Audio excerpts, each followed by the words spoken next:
네, 여러분 잘 오셨습니다.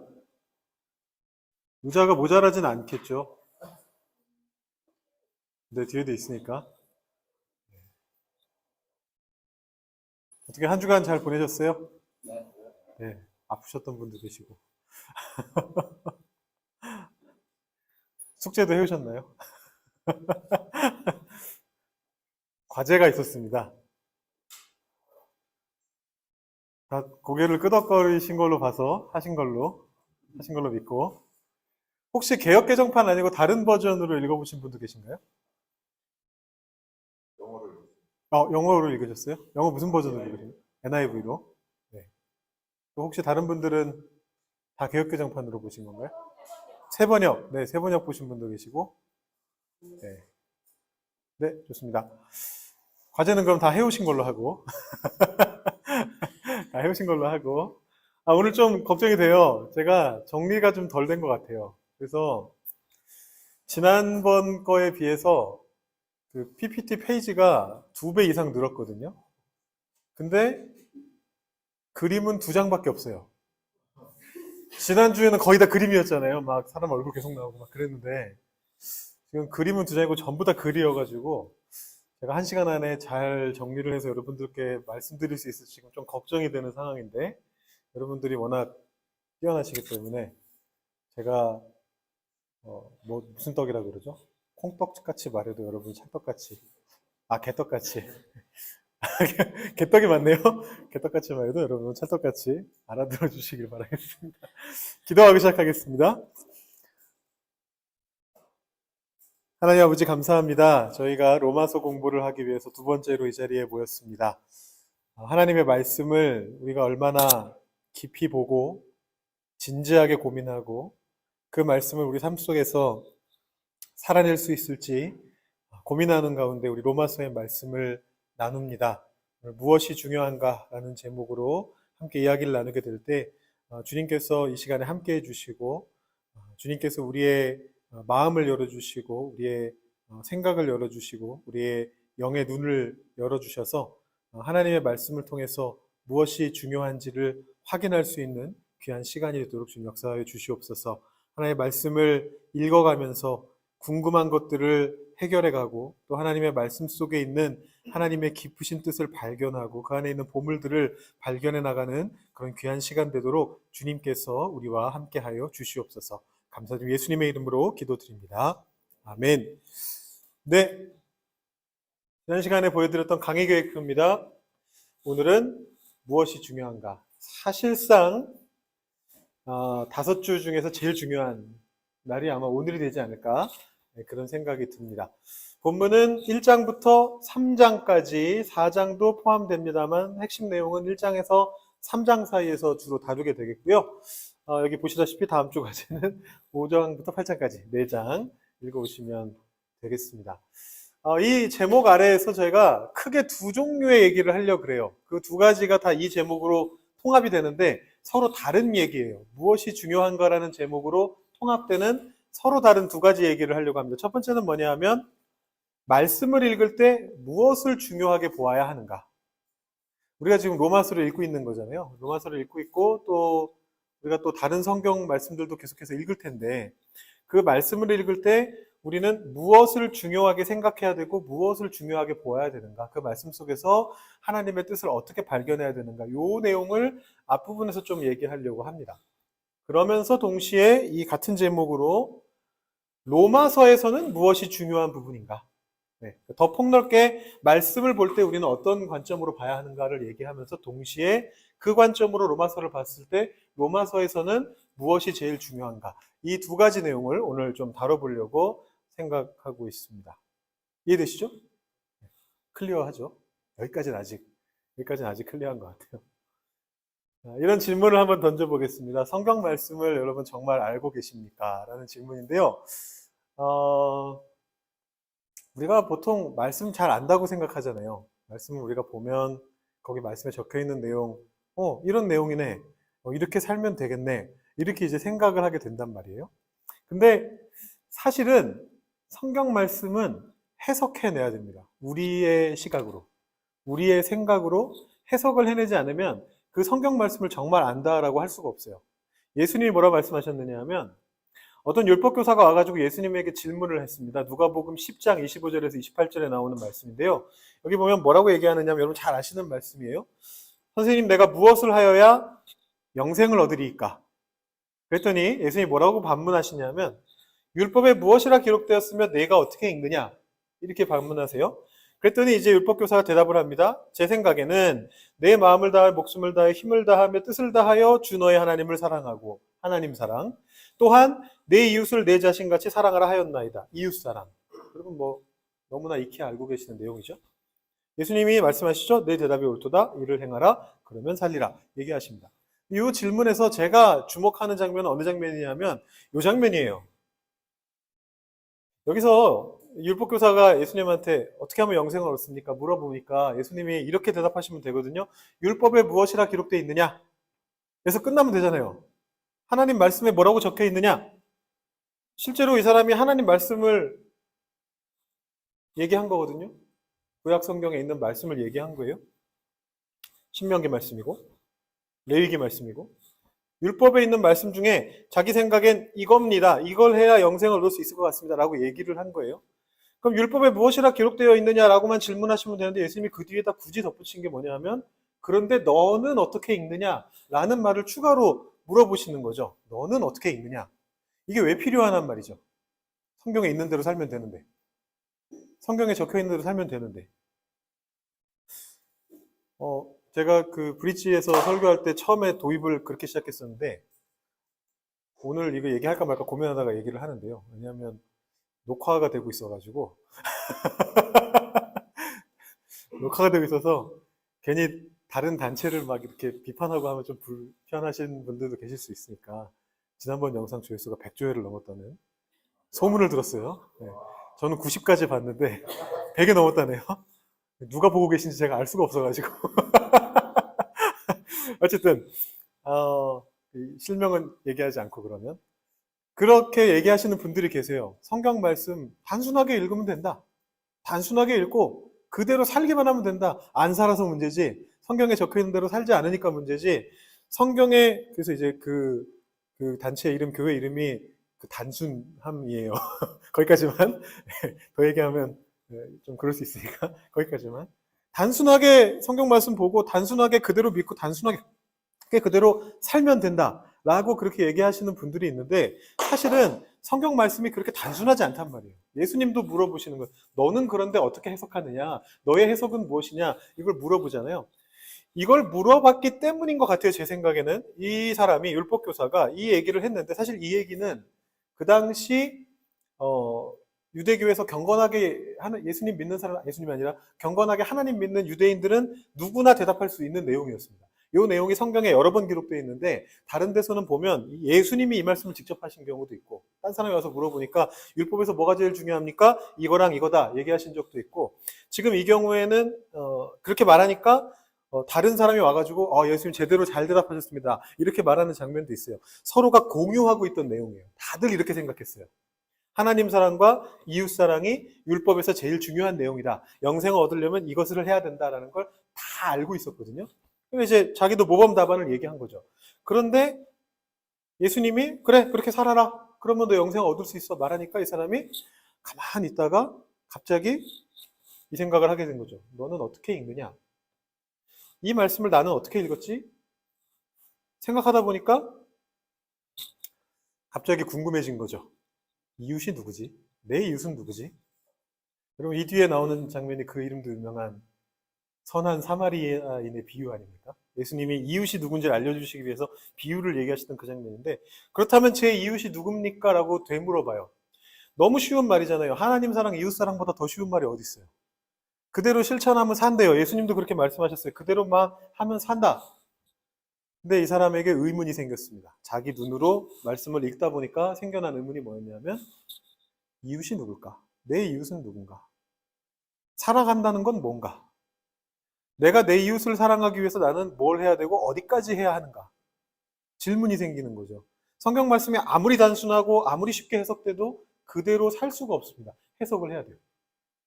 내가 길 가다 만나는 노숙자한테 빵을 주면 내가 내 이웃을 사랑한 것인가? 아니면 내가 길 가다 만난 노숙자를 내 집으로 데리고 와가지고 씻기고 밥을 먹이고 다시 내보내야 그게 내가 사랑하는 것인가? 어디까지가 내가 내 이웃이고 어디까지 해야 내가 사랑하는 것인가? 이 질문이 생겨나게 된다는 것이죠. 그러니까 이제 성경 말씀을 정말 아느냐? 사랑이란 단어의 개념을 정말 알고 있느냐? 성경이 말하는 사랑, 하나님이 말씀하시는 사랑, 이웃이라는 단어의 개념을 정말 알고 있느냐? 내가 생각하는 나의 이웃은 어디까지냐? 그러면 결과적으로 이웃을 사랑하라라는 말의 의미를 나는 알고 있는 것이냐? 성경 말씀을 정말 내가 제대로 알고 있는 것이냐라는 질문을 할 수밖에 없다는 것이죠. 오늘 있는 두 장의 그림 중에 첫 번째 그림이 나왔습니다. 또 한 번 제가 지난주에 4명의 신학자들을 소개해 드렸는데 또 한 명의 사람을 소개해 드리려고 합니다. 이 사람은 신학자는 아니에요. 평신도이기 때문에. 좀 훨씬 유명한 사람이죠. 여러분 누군지 아시죠? 대답해 주시죠. 네, C.S. 루이스. 이 사람은 다 아시네요. 저의 최애 중에 한 분이죠. 네, 저의 최애 중에 한 분. 제가 맨날 얘기하죠, 이분. C.S. 루이스입니다. 이 양반이 무슨 얘기를 했느냐면 이런 얘기를 했어요. 내가 절벽 위에 서보지 않았더라면 경외가 무엇인지 결코 진정으로 알 수 없었을 것이다.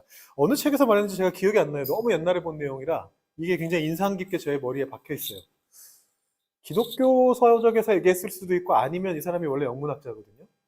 영문학 책에서 얘기한 것 같기도 한데 좀 제가 정확하게 기억은 안 나는데 무슨 맥락에서 이 얘기를 했느냐 하면 나는 하나님을 경외한다라고 말을 늘 해왔는데 이 경외라는 말을 한국 좀 쉬운 말로 풀이하면 무슨 뜻이냐면 두렵고 떨리는 마음이잖아요. 두렵고 떨리는 마음인데 자기는 그 말의 뜻이 뭔지 알고 있다고 생각했다는 거예요. 하나님 앞에서 나는 두렵고 떨리는 마음으로 내가 서 있다. 근데 자기가 절벽에 가서 그 위에서 이렇게 딱 깎아지는 절벽을 이렇게 내려다 봤더니 속은에 식은땀이 쥐어지고 오금이 저리고 진짜 두렵다는 게 무슨 뜻인지, 진짜 두려워서 떨리기까지 한다는 게 무슨 뜻인지를 여기 가서 알게 됐다라는 얘기를 해요. 개념을 알려면 어떤 단어의 개념도 우리가 알고 있다고 생각하는 쉬운 단어라고 생각하는 개념도 사실은 그 진짜 의미를 알기 위해서는 굉장히 많은 노력이 필요한 거죠.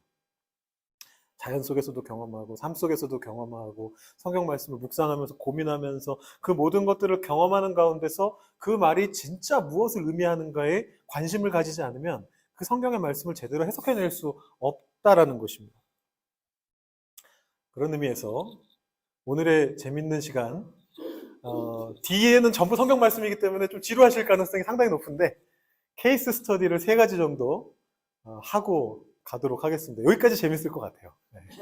이따가는 여러분 많이 좋으실 것 같은데 여기까지 재밌을 것 같아요. 성경 말씀 여러분 술에 대한 말씀 혹시 잘 아시는 거? 네. 에베소서 5장 18절 말씀. 술 취하지 말라. 이는 방탕한 것이니 오직 성령으로 충만함을 받으라. 이렇게 적혀 있습니다. 어떻게 잘 지키세요? 잘 지키십니까? 네. 잘 지키세요? 아예 안 드세요? 조금, 그죠? 조금. 아니, 취하지 말라니까. 그죠? 취하지 말라니까. 그렇죠. 마시지 말라가 아니죠. 취하지 말라잖아요. 맞아요. 다들 말씀 가지고 고민 많이 해보셨네요. 그죠? 왜냐면 우리 실생활하고 관련이 있으니까. 맞아요. 에베소서에는 이렇게 적혀 있습니다. 그래서 어떤 분들은, 본인이 되게 말술이라고 하시더라고요. 아무리 마셔도 안 취한대요. 진짜로, 남들하고 뭐 주량이 다르대요. 그래서 진짜 막 엄청 마셔야 겨우 취할까 말까 하기 때문에 본인한테는 이게 해당 사항이 없대요. 어디 가서 얼마를 마셔도 안 취하니까. 근데 또 다른 분은 막 이렇게 조그마한 거 한 잔만 마셔도 취하시는 분들 있잖아요. 이 알코올 분해 효소가 없으신 분들. 좀 억울하죠. 취하지 말라가 기준이 되니까 좀 억울해지죠. 그런 분들이 이렇게 빠져나가시는데 잠언 말씀에 어떤 말씀이 있느냐면요. 포도주는 붉고 잔에서 번쩍이며 순하게 내려가느니 너는 그것을 보지도 말지어다. 예, 마시는 건 고사하고 보지도 말지어다. 이렇게 되어 있습니다. 이렇게 얘기하시는 분이 계실 수 있을 것 같아요. 목사님, 포도주 아닙니까? 그것도 붉은 포도주. 화이트 와인은 된다 이거잖아요. 화이트 와인은 되는 거죠. 화이트 와인은 되고 다른 술은 되는 거 아닙니까? 소맥은 되는 거 아닙니까? 제가 여기 안 적어놨는데 요 바로 앞에 29절 30절이 무슨 얘기냐면 술 얘기예요. 전부 다. 포도주가 아니고 모든 술 얘기를 하고 있어요. 술 얘기를 막 하더니 그건 이렇고 너를 어떻게 뭐 멍청하게 만들고 이상한 거 보게 만들고 막 그러더니 이제 맨 마지막 결론이 너는 그것을 보지도 말지어다. 빠져나갈 구석이 없습니다. 마시면 안 된대요. 그럼 안 마시면 되나요? 여기 두 개가 서로 좀 충돌하고 있지 않나요? 처음엔 취하지 말라 그랬는데 왜 여기서는 보지도 말아라. 그러면 이거 보면은 죄악인가요? 여러분들을 위해서 빠져나갈 구멍을 마련해 드리도록 하겠습니다. 디모데전서 5장 13절. 이제부터는 물만 마시지 말고 내 위장과 자주 나는 병을 위하여는 포도주를 조금씩 쓰라. 바울이 디모데에게 했던 얘기죠. 바울이 디모데에게 얘기했습니다. 너 물만 마시는데 너의 병을 위해서는 포도주를 마시는 게 좋겠다. 물 좀 그만 마시고 포도주를 많이 마셔라. 이렇게 얘기를 했습니다. 그러니까 이게 무슨 뜻입니까? 원래는 마시면 안 되는 것이지만 병이 있는 사람은 마셔도 된다. 그렇게 해석하면 되나요? 병이 있는 사람은 마셔도 된다. 네, 뭐 위장병. 네, 보통 소화가 안 되잖아요. 그죠? 네, 우리 이분도 위장병이니까. 네. 게다가 자주 나는 병. 뭐 감기라던가, 네, 뭐 입에 뭐가 이렇게 구멍이 난다던가, 자주 나는 병, 두드러기가 돋는다거나 써도 되는 겁니까? 이런 말도 있습니다. 예수님의 별명이셨죠? 네, 브릿지에서 몇 번 얘기했는데 인자는 와서 먹고 마시며 말하기를 보라 먹기를 탐하고 포도주를 즐기는 사람이다. 우리말 성경이 되게 경건하게 번역을 해놨죠. 이게 원어를 그대로 쓰면 원어의 의미를 그대로 살려서 요즘 말로 번역하면 먹보의 술꾼이다 그런 얘기예요. 네, 먹보의 주정뱅이다. 술 마시는 거 좋아하는 사람이다. 이런 얘기예요. 예수님이 받으신 비난인데 물론 이건 비난이니까 과장됐을 가능성은 있죠. 과장됐을 가능성은 있지만 예수님이 부인하진 않으십니다. 지혜는 그 행한 일로 인하여 옳다함을 얻느니라. 내가 그러고 다닌 건 맞아 라고 얘기하셨어요. 우리가 본받아야 될 예수님은 술을 즐기시는 분이셨다. 이제 좀 빠져나갈 구멍이 만들어지셨습니까? 마지막 하나. 심지어 예수님께서는 첫 번째 첫 번째 기적을 가나에서 물을 포도주로 바꾸심으로 그 기적을 이루셨습니다. 포도주가 되게 좋은 걸로 나와요. 잔치자리에 없어서는 안 되고 꼭 먹어야 되는 걸로 그렇게 나오고 있습니다. 술에 대한 견해가 성경 안에 5개가 있습니다. 그죠? 어떻게 해야 됩니까? 내가 마음에 맞는 걸 취사 선택하면 되나요? 제가 이거는 별 의미는 없는 그림이에요. 제가 이 디자인을 파워포인트한테 맡기고 있는데요. 디자인을 이렇게 추천해 주잖아요. 요즘 최신 걸 쓰면. 아까 이거를 넣었더니 5개가 이렇게 있으니까 얘네가 이걸 추천해 주더라고요. 이걸 넣으라 이러는 거예요. 그래서 보니까 되게 당황스럽더라고요. 이게 흐름이 얘는 플로우라고 인식한 거죠. 플로우를 이렇게 적어놨는데 좀 되게 헷갈려요. 여러분 어디쯤 와 계십니까? 어디쯤 와 계세요? 성경에 서로 다른 이야기가 있을 때 어떻게 하면 됩니까? 어떻게 생각하면 됩니까? 이렇게 생각하는 분들도 있죠. 사실은 서로 모순이 없다. 주로 이제 많이 보수적이신 분들, 미국 남부의 바이블 벨트 이런 데 가보시면 이렇게 생각하시는 분들이 많습니다. 성경 안에는 모순이 없다. 오직 난제만 있을 뿐이다. 혹시 들어보셨습니까? 성경 안에 오류는 없다. 오직 난제만 있을 뿐이다. 난제는 해결하기 어려운 문제. 오류하고 무슨 차이인지 저는 잘 모르겠는데 오류는 없고 난제만 있다 그래요. 그러니까 이게 겉으로 보기엔 달라 보이지만 문제가 있어 보이지만 아니야. 잘 보면 깊이 들여다보면 하나님의 시각으로 보면 우리가 다 이해하지는 못하지만 어쨌든 이거 사이에는 문제가 없어. 이런 말을 해요. 근데 지금 당장 우리가 본 술 얘기만 해도 벌써 서로 다른 입장이 5가지예요. 제가 넘는다고 적어놨잖아요. 더 있어요, 사실은. 여기다 안 적어놨는데 전도서 말씀에 보면 내가 신나게 인생의 즐거움을 누리기 위해서 술을 마셨는데 허무하더라 이런 얘기가 있어요. 그 자체가 별로 나쁘다고는 얘기 안 해요. 뭐 술도 마시고 음식도 먹고 뭣도 하고 사람들하고 사랑도 나누고 내가 뭐 성도 짓고 막 이렇게 잘 살아봤는데 허무하더라. 좋은 것 중에 하나로 설명하지만 최종적으로는 그렇게 좋은 건 아니더라. 뭐 이 정도의 뉘앙스의 표현도 있고, 전도서 그게 2장이고 전도서 9장인가에 가면 또 다른 표현도 있어요. 가서 사람들하고 즐겁게 놀고 음식 잘 먹고 술 많이 마시고 잘 살아라 이런 얘기도 있어요. 뭐 되게 다양한 견해가 성경 안에 들어가 있어요. 이 술 문제와 관련해서. 그 모순이 없다고 믿기는 좀 그렇잖아요. 지금 오늘 케이스 스터디만 끝내도 1시간이 지나가겠네. 한 주 연장할까요? 다음 주에 재미없는 얘기 다 몰아서 하고. 아니면 어느 쪽을 받아들일 것인가? 문제는 성경 말씀마다 중요도를 다르게 봐야 되나? 신약이 구약보다 중요하다. 신약이 구약보다 중요합니까? 아까 보니까 신약 쪽에 조금 좋은 말씀들이 많았어요. 그죠? 보지도 말아라, 허무하다 이런 건 구약이고, 뭐 병남은 좀 써라, 뭐 즐겨라, 뭐 이런 얘기는 주로 신약에 있었던 것 같아요. 중요도가 다른가요? 같이 판단을 해야 되나요? 복음서가 제일 중요하고 그 다음에 뭐 서신서고 구약은 제일 마지막인가요? 그게 아니면 우리가 살아가는 현대 사회에서 또 중요하게 받아들여야 되는 말씀이 따로 있는 걸까요? 상황적인 부분? 내가 지금 살아가고 있는 이 사회와 그 당시 사회는 다르니까? 뭐 예를 들어 아까 물 마시지 말고 포도주를 마셔라. 그게 무슨 얘기냐면 그 이스라엘 땅이 별로 물이 안 좋았거든요. 마실 수 있는 물들이 별로 많지가 않고 석회가 많고 그래가지고 물이 별로 좋지가 않았어요. 그래서 그 당시 사람들은 물을 마시기 위해서 포도주를 만들었어요. 포도즙을 넣어서 발효를 시켜서 그 석회질을 좀 없애고 그래야만 좀 마실 수 있는 게 되기 때문에 사실상 포도주를 물처럼 마셨던 사회였어요. 그 사회 자체가. 그러면 거기선 되지만 현대사회는 그런 게 아니니까 우리 물 좋은 거 많으니까 마시면 안 된다. 뭐 이렇게 해석해야 되는 건가? 아니면 반대로 현대사회에서는 어디 가나 다 한 잔씩은 다 마시는데 이 사회생활을 하려면 기본적으로는 다 마셔야 되는 거 아니냐? 뭐 이런 식으로 해석할 수도 있는 거죠. 이걸 가지고 해석할 것인가? 참고로 제가 지금 여러분들께 절대 답을 드리지 않습니다.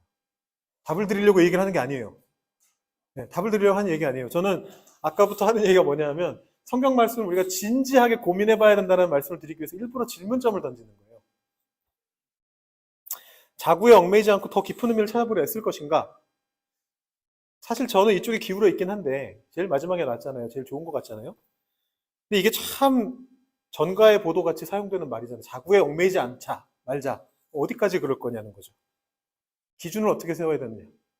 요거는 글자 그대로 믿어야 되는데 요거는 글자 그대로와 상관없다. 이거를 뭘 기준으로 세울 것이냐. 이 질문이 생겨날 수밖에 없는 거죠. 성경 안에 다른 이야기가 있을 때는. 제가 술을 가지고 케이스 스터디를 했는데 성경 안에 다른 얘기들이 분명히 있어요. 다른 관점들이 있어요. 그럼 그걸 어떻게 해석할 것인지는 우리가 고민해야 될 문제예요. 고민하고 사실 여러분들이 이미 이렇게까지 자세하게 안 하셨더라도 이미 고민하셨고 이미 여러분들의 개인적인 답을 갖고 계신 거예요. 그 답을 가지고 살아가고 계신 거예요. 그죠? 두 번째 케이스 스터디입니다. 드럼입니다. 드럼. 저 녀석입니다. 드럼. 저 드럼입니다. 시편 말씀인데요. 150편 맨 마지막 편이네요. 하나님을 찬양할 때 이런 악기를 쓰라라고 얘기합니다. 나팔, 비파, 수금. 비파는 이게 지금 전부 다 우리나라 옛말로 번역이 됐기 때문에 요즘 우리나라 사람이 안 쓰는 말로 다 번역이 돼 있죠. 옛날 악기들이죠. 이게 전부 동양 악기로 번역돼 있어요. 뭐 비파, 수금, 퉁소 이런 거 전부 다 제금, 뭐 소고 전부 다 옛날 우리나라 악기인데 뭐 영어 번역을 보시면 좀 다르게 돼 있을 거예요. 근데 실제로는 이제 그 당시 사람들이 쓰던 악기죠. 생김새는 비슷하다고 보시면 돼요. 나팔은 그냥 나팔이고 뭐 지금 트럼펫처럼 자세하진 않더라도 나팔이고 비파는 기타 비슷하게 이렇게 튕기는 거고 수금도 그런 거 수금을 이렇게 하프처럼 세워놓고 이렇게 하는 거고 소고가 뭐냐 하면 제가 브릿지에서 얘기를 했더니 소고가 뭡니까라고 물어보니까 이렇게 채 달리고 위에 이렇게 동그랗게 달려 있는 거라고 얘기하시더라고요. 한국 소고죠. 여기 소고는 그런 소고가 아니고 탬버린 같은 거 이렇게 태가 있고 거기에 그냥 가죽 씌워져 있는 거 북 같은 거예요. 작은 북. 뭐 퉁소는 피리 같은 거고 현악도 일종의 다 같은 비슷한 것들이고 제금은 두 종류가 있네요. 큰 소리 나는 제금과 높은 소리 나는 제금이 있는데 이 제금은 영어 번역을 보시면 심벌즈라고 되어 있습니다. 이 심벌즈 뭐 한국말로 하면 징 같은 거지만 이 우리나라의 제금도 딱 심벌즈 같이 생겼더라고요. 제가 찾아보니까 이렇게 동그래가지고 위에는 살짝 솟아올라 있고 금 색깔로 돼 있는 딱 그 심벌즈 같이 생기네요. 요거로 찬양하라 라고 되어 있습니다. 저거로만 찬양해야 되나요? 다른 악기를 써도 되는 건가요? 그럼 어떻게 생각하세요? 성경에 나온 대로만 해야 되나요? 성경에 없는 걸 써도 되나요? 성경에 없는 걸 써도 되나요? 하나님을 찬양하는데? 이렇게 이거 명령인데요? 나팔로 찬양하라, 비파수금으로 찬양하라. 네? 네. 근데 소고가 북이고 얘가 심벌즈예요. 잘 보시면 얘가 북이고 얘가 북이고 심벌즈 두 개 엎어놓은 거예요. 그럼 되는 거 아닌가요? 옛날에 드럼이 처음 그 교회에 들어올 때 굉장히 반발이 심했거든요.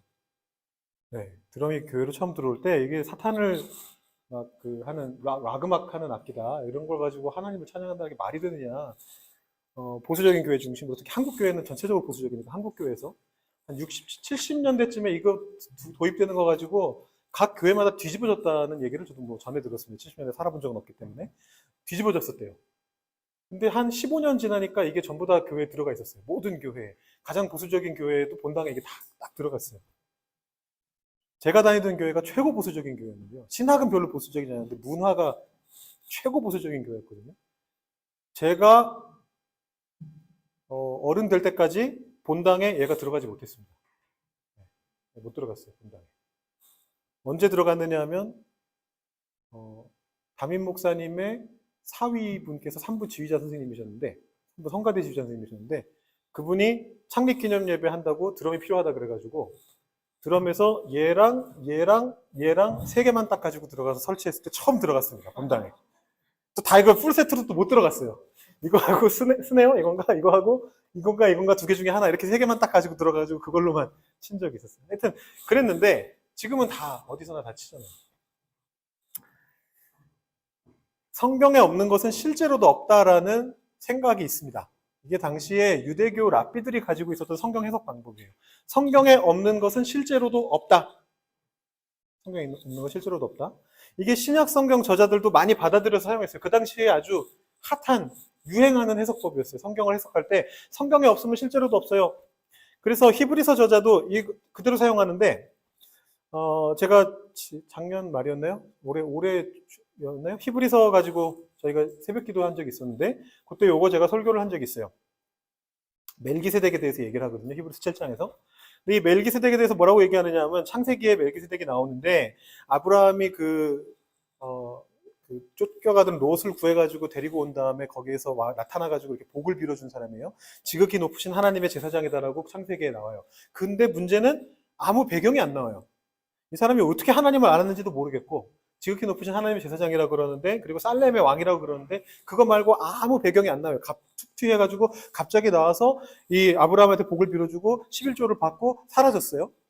그거를 이 히브리서 저자가 어떻게 해석하느냐 하면 그 사람은 아버지도 없다. 왜? 성경에 아버지가 안 나왔으니까. 이해되세요? 무슨 말인지? 보통 성경에서 사람 소개할 때는 아버지가 누군지가 나오잖아요. 이게 족보가 되게 중요하단 말이에요. 누구의 아들 누구 이게 꼭 나오는데 아버지가 안 나왔어. 그러니까 이 사람은 아버지가 없는 거야. 라는 해석이에요. 어머니도 없고 그럼 어떻게 태어났죠? 족보도 없고 태어난 적이 없으니까 시작한 날도 없고 그러니까 생명의 끝도 없는 영원히 존재하는 존재가 멜기세덱이다. 라고 해석했습니다. 히브리서 저자의 해석이에요. 구약성경 창세기에 대한. 그 당시에 유대 랍비들의 성경 해석법을 그대로 가져와서 해석한 거예요. 아마 랍비들도 이런 식으로 해석했을 거예요. 그렇게 함으로써 이 멜기세덱을 닮은 예수님이 하나님의 아들로서 영원한 제사장이다. 이 얘기하려고 이제 이거를 성경에서 가지고 와서 설명을 한 거예요. 근데 여러분 이게 이해가 되세요? 납득이 되세요? 뭔 말인지는 아시겠죠? 이해는 되시죠? 받아들여지세요? 이 해석이? 말이 되는 해석이에요? 미묘하죠. 근데 무시하면 안 되잖아요. 성경인데. 신약 성경 저자가 해석한 건데. 이 해석을 지금까지도 하는 분들이 계세요. 성경에 없는 건 하면 안 된다. 담배? 성경에 없어. 하면 안 돼. 뭐 그런 식의 해석을 하는 거죠. 그런 식으로 하면 고추도 먹으면 안 되죠. 성경이 없으니까. 고추는 신대륙에서 났잖아요. 그죠? 우리 김치를 못 먹습니다. 저는 뭐 김치를 별로 안 좋아해서 괜찮지만 김치 좋아하시는 분들 초콜릿을 못 먹어요. 그건 저한테 좀 타격이 크죠. 네, 초콜릿을 못 먹어요. 커피는 그때 있었나? 커피는 신대륙산이 아니네요. 있었을 수도 있겠네. 근데 성경이 안 나오잖아요. 못 먹어요. 요 근처에 한 보수적인 교회가 요 시카고 밑에 애나번가? 시카고 조금 위인가? 거기에 있는데 한인교회예요. 근데 그분은 뭐 그렇게까지는 안 하세요. 뭐 고추를 안 먹고 이러진 않으시는데 근데 성경에 나온 대로 해야 된다 파예요. 그래가지고 찬양도 시편만 부르고 오늘 요즘 새로 지어진 찬송은 안 부른대요. 오직 시편으로만 찬송을 부르고 악기도 이거 쓰시는지는 잘 모르겠어요. 드럼은 안 쓰시겠죠 아마 느낌상. 네, 뒤에서 지금 이게 타는 거 흉내 내셨는데 뭐 하여튼 그런 분들이 아직도 계세요. 성경에 없는 건 실제로도 없다라는 이 당시의 성경 해석법을 그대로 받아들이시는 그런 분들입니다. 근데 좀 아닌 것 같잖아요. 우린 드럼으로도 얼마든지 찬양을 하고 있잖아요. 여기서도 해석이 성경에 있는 걸 그대로 어떻게 받아들이는가에 대한 또 다른 해석법이 있습니다. 세 번째, 동성애. 핫한 이야기를. 핫한 이야기인데 정답을 드리지 않고 질문만 던지려고 합니다. 질문만. 제가 성경에 나오는 동성애 관련 구절을 다 찾아봤어요. 동성 결혼은 사실 동성애하고 연결은 되지만 사실은 별개의 주제거든요. 그래서 결혼 얘기는 빠졌고 동성애에 대한 것만 제가 조금 찾아봤습니다. 여러분 잘 아시는 레위기 말씀이죠. 우리가 새벽기도 때 한번 다뤘습니다. 레위기 18장, 20장, 19장을 축으로 18장과 19장, 20장에 그 성관계와 관련된 많은 죄들이 나오는데 그 중에 여자와 동침함 같이 남자와 동침하는 것은 가증한 일이다. 20장에서는 죽여라 라고 얘기를 합니다. 그래서 여기서 반대하는 거를 정확하게 말하면 뭐냐면 성인 남성 간의 제가 여기다 안 적어놨는데 육체적인 관계예요. 육체적인 성적인 관계를 말하는 거예요. 19금이지만 우리는 다 19세는 넘으시니까. 네. 유진자매 19세 넘었죠? 네. 너무 젊게 봤죠? 네, 너무 젊게 봤죠? 네. 네. 그거예요, 하여튼. 네, 그거예요. 지적 관계다. 그 다음에 로마서 우리가 오늘 보아야 될 말씀인데, 로마서 말씀에 보면 어떻게 적혀 있느냐 하면, 그들의 여자들도 순리대로 쓸 것을 바꾸어 영리로 쓴다라고 되어 있는데, 사실 여기 정확하게 써 있진 않아요, 뭔지는. 근데 추측은 가능해요. 왜냐하면 그 뒤에 뭐라고 되어 있느냐 하면, 남자들도 순리대로 여자 쓰기를 버리고 서로 향하여 음욕이 부릴 듯하며 남자가 남자와 더불어 부끄러운 일을 행했다. 요건 구체적이에요. 그죠? 그러니까 이제 요 내용은 무슨 얘기냐면 여기랑 똑같이 성인 남성 간의 육체적인 성관계를 얘기하는 거예요. 그 다음에 그거를 통해서 본다면 그 앞에 여자들이 순리대로 쓰지 않고 영리대로 썼다라고 암시적으로 표현된 것은 아마도 성인 여성 간의 육체적인 성관계를 말하는 것일 거다. 추측할 수 있지만 암시적이에요. 확실한 건 아니에요. 그 다음에 여기에 답은 뭐라고 되어 있느냐 하면 죽이라 뭐 이런 말이 있지는 않고 상당한 보응을 이미 받았다 라고 되어 있습니다. 그 다음에 우리가 흔히 동성애 문제라고 생각하는 소돔 얘기가 있는데요. 이 소돔 얘기는 사실은 해석의 가능성이 좀 많이 있어요. 요거는 제가 따로 만약에 기회가 된다면 따로 언젠가 말씀드리면 좋겠지만 여기서 말씀드리기 너무 길고 복잡한 얘기라서 그런데 요거를 보시면 성경 다른 곳에 창세기가 아니고 성경 다른 곳에도 소돔이 자주 나옵니다. 많이 나와요. 예언서에도 나오고 복음서에도 나오고 굉장히 많이 나오는데 이 맥락에서는 항상 어느 맥락에서 언급되느냐 하면 환대를 하느냐 안 하느냐의 맥락에서 언급이 됩니다. 그것이 창세기 소돔의 다양한 해석 중에 하나예요. 그러니까 이제 제 주장은 이 맥락을 따라 본다면 성경의 전체적인 흐름을 따라 본다면 창세기도 아마 이렇게 해석하는 것이 맞을 것 같다는 게 제 생각이지만 일단 그렇게만 얘기하고 넘어갈게요. 마지막으로 유다서에 동성애 관련 구절이 있습니다. 암시적이에요. 확실하진 않아요.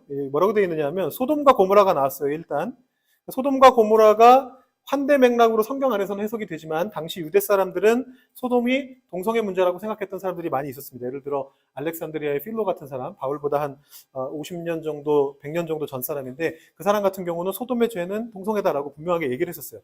그 당시 맥락에서 소돔을 얘기하면 동성애일 가능성이 있는데 뭐라고 얘기하느냐 하면 음란해요. 딱 동성애라고는 안 했지만 성적인 얘기죠. 음란하며 다른 육체를 따라갔다 라는 표현이 있습니다. 그래서 어떤 분들은 이걸 어떻게 해석하느냐 하면 똑바로 따라가면 아까 여기랑 똑같이 보는 거죠. 순리와 영리처럼 똑바로 따라가면 남자는 여자를, 여자는 남자를 따라가야 되는데 반대로 따라갔다 라는 의미다. 그러니까 이거 동성애다 라고 얘기하는 분들이 있습니다. 그런데 더 많은 학자들은 그렇게 해석하기는 좀 어렵다라고 얘기합니다. 또 설명을 하려면 복잡해지니까 일단은 그렇습니다. 그건 해석입니다. 그래서 이 내용도 일단 암시적으로나마 아마도 성인 남성 간의 관계, 성관계에 대한 얘기일 것이다 라고 추측해 볼 수가 있습니다. 이게 동성애와 관련된 모든 내용이에요. 성경에 나오는. 어떤 것 같으세요?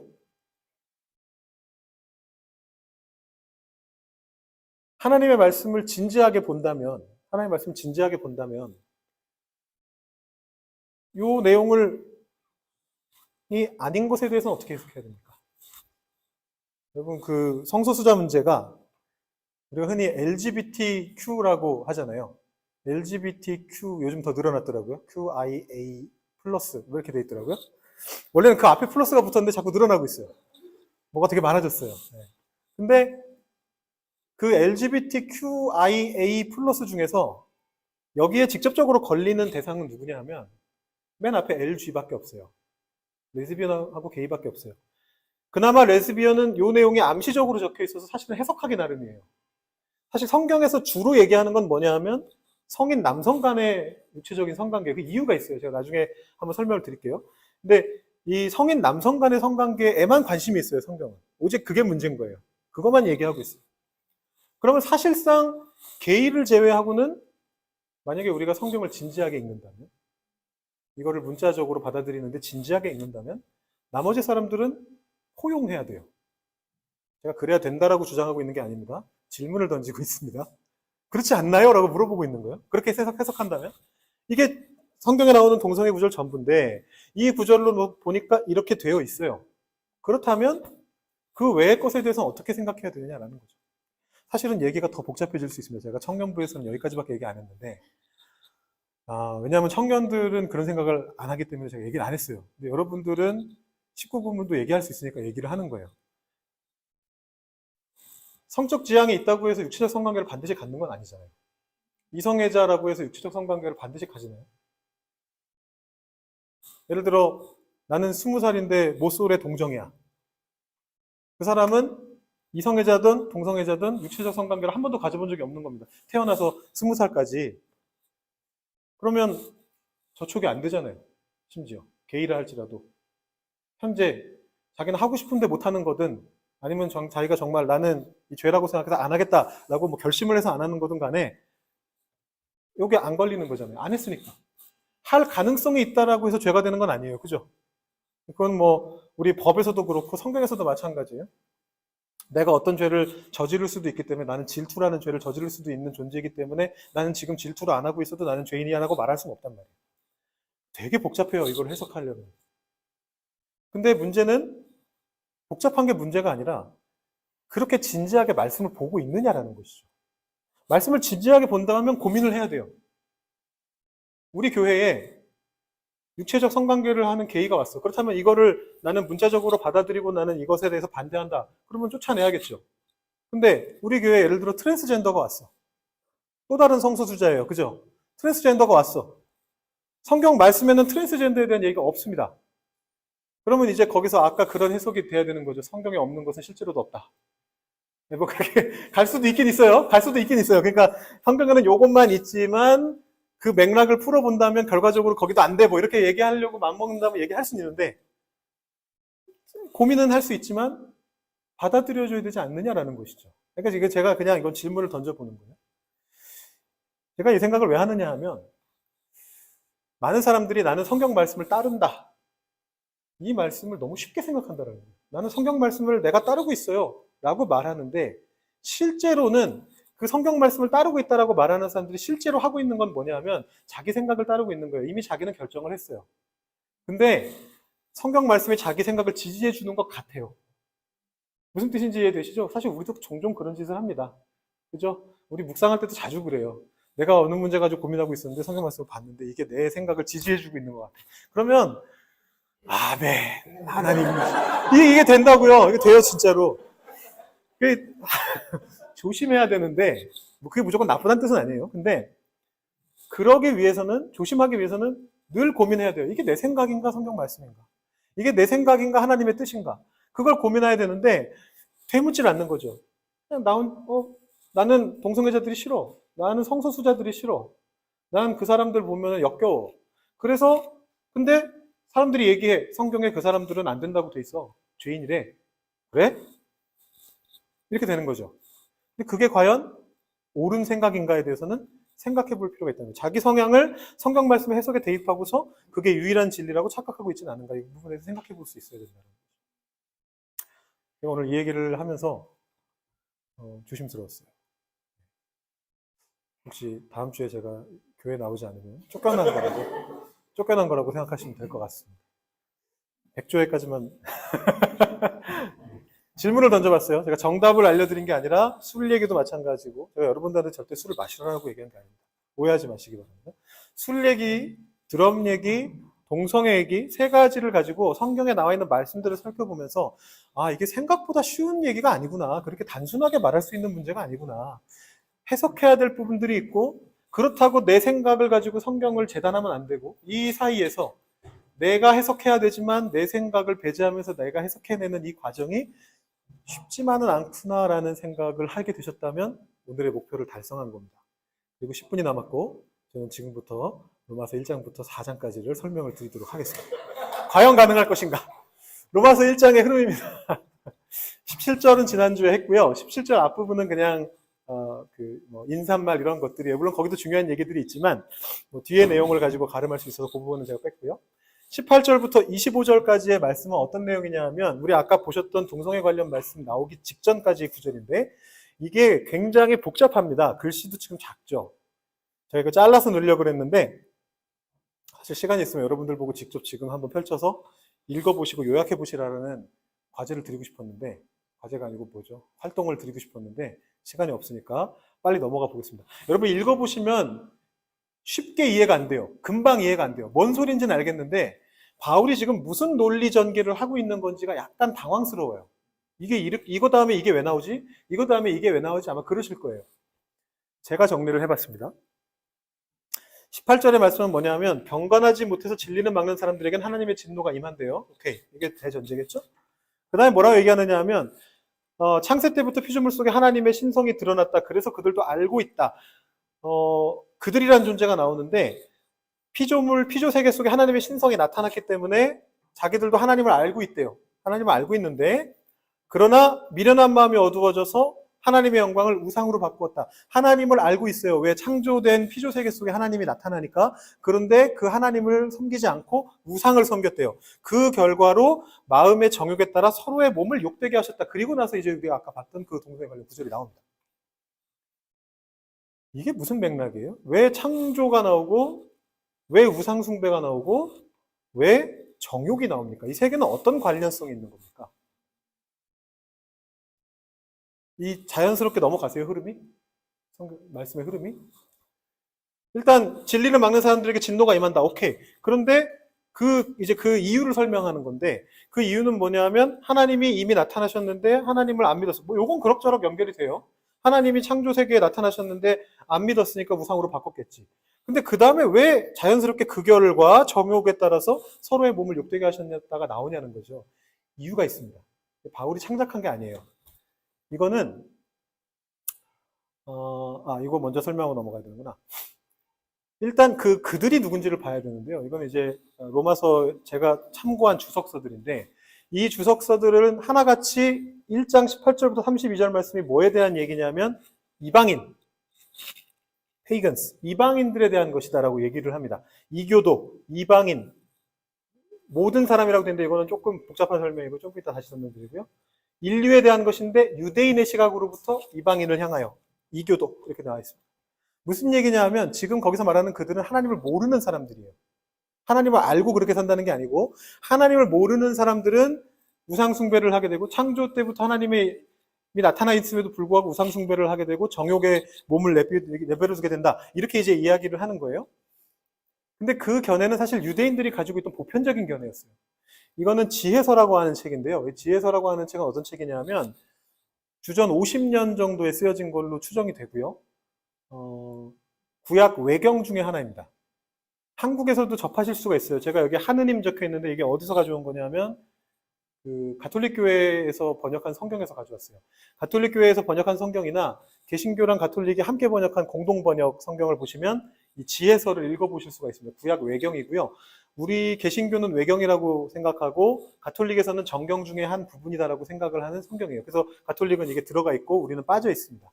뭐 외경에 대한 얘기는 제가 언젠가 한번 옛날에 토요 성경 공부할 때 외경 특강을 한 적이 있기 때문에 그때 그걸 한번 보시기 바라고. 일단은 뭐 그런 내용입니다. 성경은 아니에요. 어쨌든 우리 개신교 입장에서 봐서 성경은 정경은 아니에요. 근데 여기에 보면 어떤 얘기가 나오느냐 하면 지금 아까 바울이 한 그 맥락이 훨씬 친절하게 적혀 있습니다. 바울보다 한 100년 전이거든요. 아주 친절하게 적혀 있습니다. 하나님에 대한 무지가 가득한 사람들은 아둔하다. 아까 보셨던 내용이에요. 미련한 마음이 어두워져서 막 그런 얘기 나왔잖아요. 세상에 그 좋은 걸 보면서 그것을 만든 하나님 장인을 못 알아봤네. 맥락이 이제 이해되실 거예요. 무슨 소리 하는지. 그러면서 그런 것들을 신으로 여겼네. 피조세계를 신이라고 생각했네. 뭐 그런 얘기를 막 하더니 아이 그 안에서 주님 봤어야지. 주님이 창조하셨는데 피조물의 웅대함과 아름다움으로 미루어 봐서 창조자를 알 수 있다. 이게 유대인들이 생각했던 창조세계에 하나님이 드러났다라는 거예요. 알아야 된다 이거예요. 근데 6절부터 뭐라고 얘기하냐면 못 찾았지만 탓할 수는 없어. 아마 속으로는 찾았을 수도 있어. 바울이 그 어디였죠? 아테네에선가 했던 아레오바고 연설인가 거기 보면은 그런 얘기 나오잖아요. 너희가 알지 못하는 신에게도 경배하고 있구나. 찾으려고 노력은 했을 수도 있지만 그러다가 빗나갔겠지? 라고 얘기해 주더니 갑자기 뜬금없이 여기 가서는 하지만 용서받을 수는 없다. 마치 이해해 주는 것처럼 얘기하더니 그러나 그들이라고 용서받을 수는 없다. 네. 왜 용서받을 수 없어요? 세상을 그렇게 연구할 것만큼 똑똑한 인간들이 하나님을 못 찾아내? 나쁜 놈들. 뭐 이렇게 된 거예요. 맥락이에요, 이게. 그러면서 이제 우상숭배에 대해서 비판하기 시작해요. 여기까지는 흐름이 잘 이해되시죠? 사람 손으로 만든 걸 가지고 신이라고 불러요. 이렇게 얘기를 해요. 13장은 이렇게 가고 이 뒤에 이제 이 우상숭배에 대한 좀 잡다한 얘기들이 있어요. 그건 제가 뺐는데 그리고 나서 14장으로 넘어가면 이런 얘기가 나옵니다. 우상들을 만들려는 생각이 간음의 시작이고 삶의 타락의 시작이다.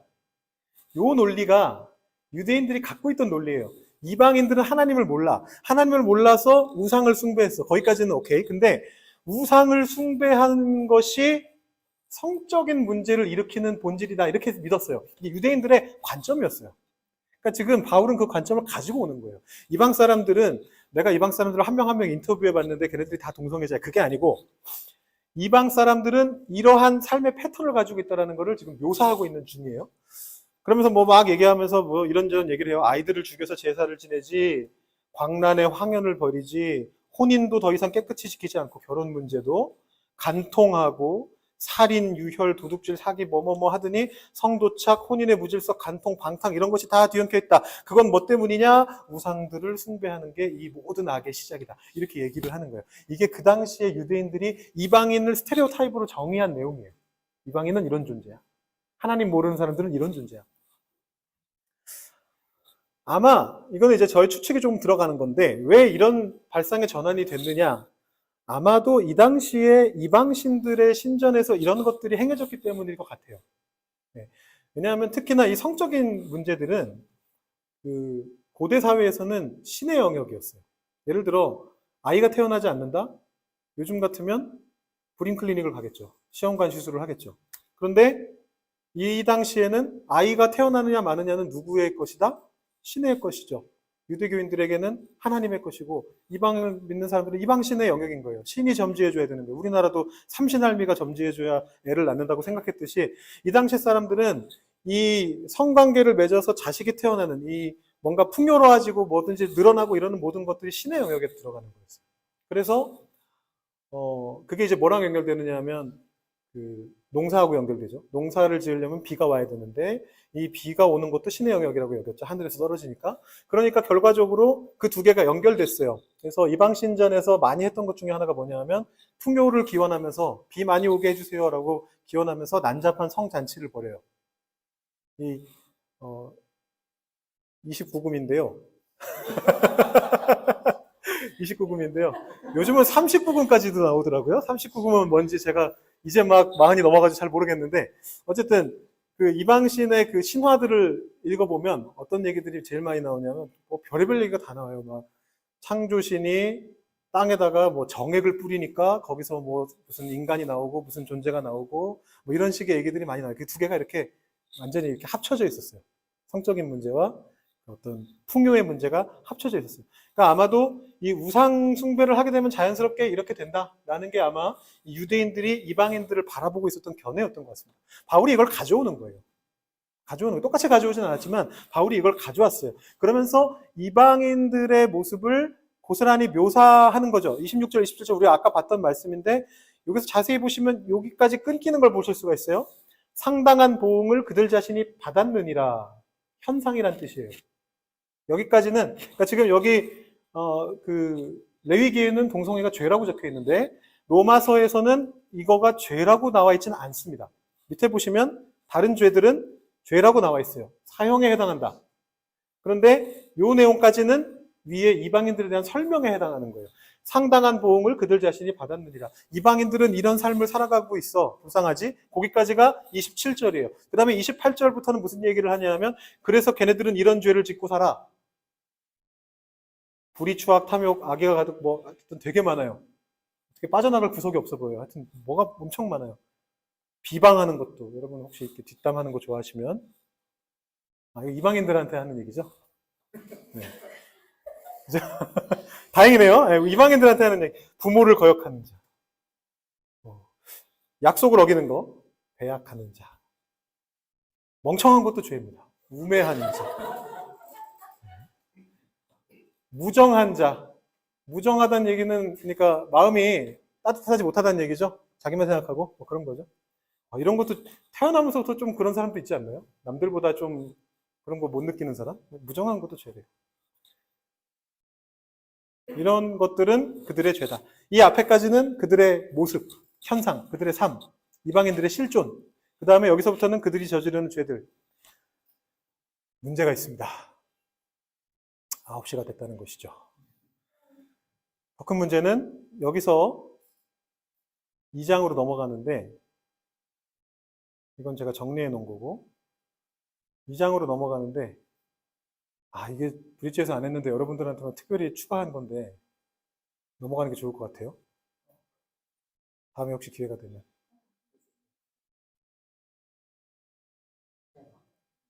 그렇게 중요하진 않은 것 같아요. 크게 연결되진 않아요. 네, 신학적인 얘기고. 나중에 기회가 되면 말씀드릴게요. 문제는 로마서 2장입니다. 자, 이제 1장이 끝나고 2장으로 넘어왔어요. 제가 첫 강의 때 말씀드렸죠. 흐름이 되게 중요해요. 맥락이 중요하다고. 성경을 이해할 때 어떤 유명한 말씀이 있는데 그 말씀이 좋구나라고 생각할 수는 있지만 맥락을 봐야 된다라는 말씀을 드렸는데 아까 제가 다행이다. 휴 다행이다. 이방인들을 얘기야 라고 말씀드렸는데 반전이 딱 주어집니다. 그러므로 남을 판단하는 사람아 네가 아까까진 그들이었는데 네가 너를 여기도 나오죠. 네 고집 너에게 진노를 쌓는다. 네가 하나님의 심판을 피할 줄로 생각하느냐? 네가 누굴까요? 여기서 말하는 너가 로마 교회 교인들이겠죠. 유대인들 말하는 거거든요. 여기서부터 이제 유대인들로 넘어오는데 이방인들을 그렇게 살아 아유 불쌍한 것들 쯧쯧쯧 하고 있었던 유대인들한테 바울이 반전을 합니다. 야, 너 그렇게 남 판단하고 살았는데 보니까 너는 그걸로 너를 스스로 정죄하고 있구나. 아까 같은 주석책이고요. 똑같은 걸 왜 넣어놨느냐면 여기 2장으로 바뀌었습니다. 2장으로 바뀌었는데 여기 내용은 뭐냐면 유대인에 대한 얘기를 하는 거예요. 이방인뿐만 아니라 유대인에게도 진노가 임한다. 유대교의 오류에 대한 비판. God's wrath manifested against Jews. 그런데 유대인뿐만이 아니고 indeed against all human beings. 모든 인류에게 주어지는 얘기다. 라고 얘기하면서 이 반전이 우리의 죄를 깨닫게 만드는 거죠. 이거 아까 전에 우리가 아이고 불쌍한 것들 하고 했던 근데 우리 죄는 아니네 라고 생각했던 게 실은 우리 죄라는 거예요. 수근수근 하지 말라는 거예요. 수근수근. 뭐 살인 같은 건 우리 안 하니까. 예수님이 살인에 대한 새로운 해석을 하셔가지고 매우 좀 그렇긴 합니다만 형제를 미워하는 자는 마음으로 살인한 것이다. 이런 얘기 하셔가지고 좀 그렇긴 한데 이거 안 된다는 거예요. 멍청해도 안 된다는 거예요. 하나님 말씀을 우매하게 해석해도 안 된다는 거예요. 이 반전이 로마서 1장에서 2장으로 넘어가는 가장 결정적인 반전이다라고 보시면 됩니다. 이게 우리의 현실을 깨닫게 만들어주는 거예요. 우리의 실존적인 현실. 그러니까 이게 무슨 뜻이냐면 나 자신이 개개인이 내가 이런 죄를 저지르니까 내가 문제야 라는 얘기가 아니에요. 아까 이방인도 마찬가지였는데 이방인들도 각 개개인이 그런 존재다라고 말하는 게 아니라 이방인이라는 존재들은 그런 흐름에 따라서 하나님을 모르고 그런 상태에 처하게 됐어라고 얘기하듯이 우리도 마찬가지라는 거예요. 뭐 이거 중에 하나 안 걸릴 사람은 아무도 없거든요. 우리 모두에게 이 중에 하나 정도는 있어요. 제가 브릿지에서 뭘 시켰느냐 하면 끝나고 나서 자기들끼리 소모임할 때 뭐 시켰느냐 하면 이 중에서 제일 찔리는 거 하나 골라서 얘기하세요. 그거 했어요. 100% 있거든요. 없을 수가 없거든요. 너무 찔리는 거가 너무 얘기하기 부끄러운 거면은 덜 찔리는 거 중에 하나 고르라고 했어요. 어차피 2개 이상 있을 게 너무 뻔해가지고 그러라고 했는데 우리는 안 하겠습니다만 아마 보시면 분명히 걸리는 게 여러 개 있을 거예요. 여기서 얘기하고자 하는 건 결국은 우리의 현실을 보라는 거예요. 지금 이 흐름을 한번 보셔야 되는데 처음 중심 주제가 이거였어요. 의인은 믿음으로 말미암아 살리라. 이 믿음은 하나님의 의가 이끌어 주시는 믿음이다. 1장 17절 말씀 중심 주제였습니다. 이제 이걸 가지고 계속 변주해 나가는 건데요. 여기 지금 본 부분이 이 부분이에요. 우리의 실존. 율법이 있으나 없으나 다 죄인이다. 율법이 있는 존재, 유대인. 율법이 없는 존재, 이방인. 하나님을 아나 모르나 전부 다 현실은 어떠냐? 실존적으로는 늘 죄짓고 살고 있고 하나님께 갈 수 없는 죄인이다. 그게 1장 18절부터 3장 20절까지예요. 아까 보신 게 이방인의 현실, 방금 보신 게 유대인의 현실, 앞에 5절만 봤지만 사실은 그 뒤로 3장 8절까지 계속해서 유대인은 할례도 받았지만 여전히 죄인이고 뭣도 했지만 여전히 죄인이고 하나님을 그렇게 일찌감치 알았는데 율법도 있는데 여전히 죄인이고 그 소리를 3장 8절까지 한 다음에 결론으로 결국 모든 사람이 다 심판 대상이다. 유대인이나 헬라인이나 유대인이나 이방인이나 모두가 다 심판의 대상이다 라는 얘기가 1장 18절부터 3장 20절 사이에 적혀져 있습니다. 그럼 이 얘기를 왜 하느냐? 이 얘기 하려고 하는 거죠. 뭐가 중요한지 생각하는 거예요. 의인은 믿음으로 말미암아 살 것이다. 왜냐? 의인은 없으니까. 다 죄인이니까. 그러면 결국은 이 믿음이 무엇인지 생각해 봐야 되지 않겠느냐. 이렇게 방향을 끌고 가는 거. 바울의 논리 전개를 그렇게 보시면 될 것 같습니다. 3장에 보시면 2장 제가 뒷부분은 좀 건너뛰었고요. 브릿지에서는 좀 얘기했었는데 오늘 4장까지 얘기해야 될 것 같아가지고 좀 건너뛰었습니다. 3장을 보시면 어떻게 되어 있느냐 하면 여기 20절에서 21절 넘어갈 때 딱 여기서도 한 번 더 반전이 생겨나는데 여기까지가 우리의 실존적 현실. 뭐냐? 율법이 말하는 바는 온 세상이 하나님 심판 아래 있다는 걸 깨닫게 하는 것이고 그래서 율법의 행위로는 의롭다 하심을 얻을 사람이 없다. 왜? 율법으로는 어디까지나 죄를 깨닫는 거지 의를 얻지는 못한다. 결론 내려놓고 빠밤 하고 나오는 거죠. 이제는 율법 외에 하나님의 한 의가 나타났으니 이 의죠. 율법과 선지자들에게 증거를 받은 것이다. 요거는 이제 조금 이따가 설명을 드릴게요. 예수 그리스도를 믿음으로 말미암아 모든 믿는 자에게 비치는 하나님의 의인이 차별이 없느니라. 유대인이드나 이방인이드나 어떤 죄를 저지르고 사는 어떤 죄인들에게나 차별 없이 임하시는 하나님의 의가 있다. 믿는 자는 다 구원 얻는다. 믿는 자는 살 것이다. 이 얘기를 이렇게 시작합니다. 그게 21절에서 시작돼서 거의 5장까지 얘기가 전개가 돼요. 근데 우리가 일단 4장에서 끊었고요. 그래서 여기에서 이제 우리의 현실을 깨닫게 만든 다음에 그 현실을 깨달아야 이 말의 뜻이 뭔지를 알 수 있으니까 의인은 믿음으로 산다는 말을 정확하게 이해하려면 우리가 다 죄인이다라는 걸 확인해야 되니까 그걸 설명한 다음에 부연 설명을 하는 거죠. 우리가 아까 봤던 그 말씀이 반복해서 나옵니다. 3장 22절, 3장 28절 아까 봤던 말씀이죠. 믿음으로 말미암아 믿는 자에게 비치는 하나님의 의, 믿음에서 믿음으로. 그러므로 사람이 의롭다 하심을 얻는 것은 율법의 행위가 아니고 믿음으로 되는 줄 우리가 인정하노라. 앞으로도 또 나와요. 5장에서도 또 나오고 계속해서 나옵니다. 율법의 행위가 아니라 믿음으로 우리가 의롭다 함을 얻는다. 믿음으로 우리가 구원을 얻는다. 이 얘기를 계속해서 반복합니다. 또 하나 있죠. 이 17절 제가 지난주에 말씀드렸을 때 여기서 또 하나 중요한 게 이 믿음을 그냥 믿음으로 보시면 안 된다라는 말씀 드렸던 거 기억나시죠? 앞에 믿음은 그냥 우리의 믿음. 그런데 그 믿음이 믿음에 이르게 하죠. 어떤 믿음에? 하박국서 얘기하면서 제가 말씀드렸어요. 하나님의 신실하심. 관계적인 의. 제가 관계적인 의 말씀드렸나요? 똑같은 걸 브릿지에서도 하고 여기서도 하고 그 다음에 그 질의응답 시간을 그쪽에서도 갖고 이쪽에서도 갖고 이러니까 어디에서 말했는지 가끔 헷갈리는데 관계적인 의의를 제가 질의응답 시간에 하지 않았나요? 지난주에? 했죠. 얘기했죠. 관계적인 의. 법적인 의도 있고 관계적인 의도 있다고 말씀드렸는데 하나님의 신실하심, 관계적인 의예요. 관계적인 의. 하나님께서 우리의 관계를 계속 유지시켜 나가시는, 언약을 계속해서 유지시켜 나가시는 그건데 그 내용도 계속해서 부연 설명이 됩니다. 어떤 자들이 믿지 아니하였으면 어찌하리요? 그 믿지 아니함이 하나님의 미쁘심을 패하겠느냐? 이게 뭔 말이죠?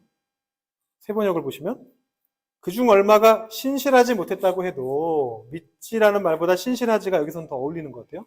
무슨 일이 일어납니까? 그들이 신실하지 못했다고 해서 하나님의 신실하심이 없어지겠습니까? 왜요? 우리의 믿음을 가지고 우리가 구원받는 것이 아니라 우리가 생각하는 그 믿음이, 우리가 고백하는 그 믿음이 하나님의 신실하심에 의해서 거기까지 이르게 됐을 때 우리가 구원을 얻는 거니까. 이 얘기가 계속해서 반복돼서 3장, 4장, 그리고 5장까지 반복적으로 나오고 있습니다. 그래서 이 내용들이 이제 부연 설명되는 게 3, 4장의 흐름이다라고 보시면 돼요. 여러분 읽어보셨던 1장부터 4장을 떠올리시면 이해가 되실 겁니다.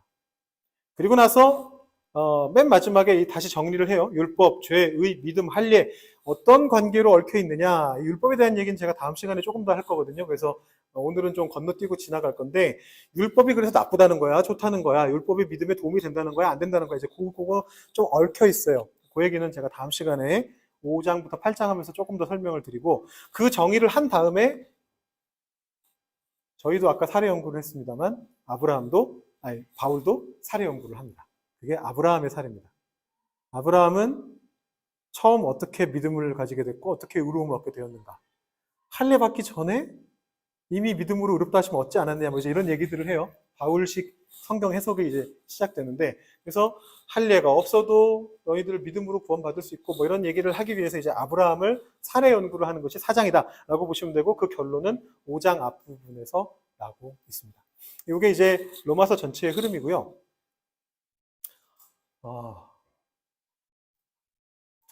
뒷부분은 약간 그 번갯불에 콩 구워 먹은 느낌이 살짝 나기는 하는데 어떻게 그래도 시간 안에 마무리가 됐네요. 다음 시간 예고는 뭐냐 하면 다른 게 아니라 요런 생각을 해보시면서 한번 읽어보시면 좋겠다. 5장부터 8장 어차피 읽으실 건데 과제인데 읽으실 때 율법의 역할은 도대체 뭐냐. 아까 제가 말씀드렸던 거 좋은 거냐 나쁜 거냐. 율법은 거룩하다 그러더니 우리는 율법에 대해서 죽었다 그러다가 율법은 또 세우는 것이다 라고 얘기하다. 이건 3장입니다만 율법은 도대체 뭘까? 요거 한번 생각해 보시면 좋을 것 같고, 두 번째 다음 시간 주제죠. 내적인 영적 싸움. 그래서 죄 문제를 우리가 해결하기 힘든 죄 문제를 바울은 어떻게 얘기하고 있는가. 우리 안에서 계속해서 죄의 법과 은혜의 법이 싸우고 있는데 그것에 대해서 바울은 뭐라고 얘기하고 있는가. 이 두 주제 정도를 한번 생각해 보시면서 5장부터 8장까지를 읽어보시면 좋을 것 같습니다. 네. 그래서 사실은 제가 오늘 말씀드린 거는 저의 해석이 가미되어 있어요. 어떤 부분에서 가미되어 있느냐면 대부분의 신약학자들은 2장을 중요하게 생각 안 해요. 로마서를 연구하는 학자들은 대부분 1장과 3장을 중요하게 생각합니다. 이유는 아까 보셨던 것처럼 1장과 3장이 메인 주제예요. 중심 주제를 설명하는 장이고 2장은 거기로 가기 위한 다리예요. 근데 그 다리를 우리가 무시하면 넘어갈 수가 없는 거예요. 의인은 믿음으로 산다라고 했을 때 내가 왜 의인이 아닌지를 알지 못하면 그 말씀을 우리가 받아들일 수 없기 때문에 그 반전을 거기서 두 번 주고 있는 거죠, 바울이. 그래서 저는 2장에 조금 포커싱을 했습니다. 2장을 중요하게 생각하고 1장 후반부에서 2장으로 넘어가면서 이방인의 현실이 결국 우리의 현실과 같고 우리의 실존이 그러하고 우리가 죄 속에 거하고 있고 우리가 누구를 비판하고 비방할 수 있는 그런 사람이 아니라 우리 자신을 돌아봐야 되는 사람이다. 그렇기 때문에 우리는 의인은 믿음으로 말미암아 살리라 라는 그 말씀을 의지하면서 우리가 우리의 믿음을 하나님의 신실하심에 기대고 나아갈 수 있다라는 게 오늘 말씀의 전체적인 내용이었습니다. 무엇이 중요한가라는 제목으로 로마서의 중심 주제를 말씀드렸는데 질문은 이따가 그러면 저희 모임 가지시고 받는 걸로 하겠습니다. 네, 마쳐도 될까요?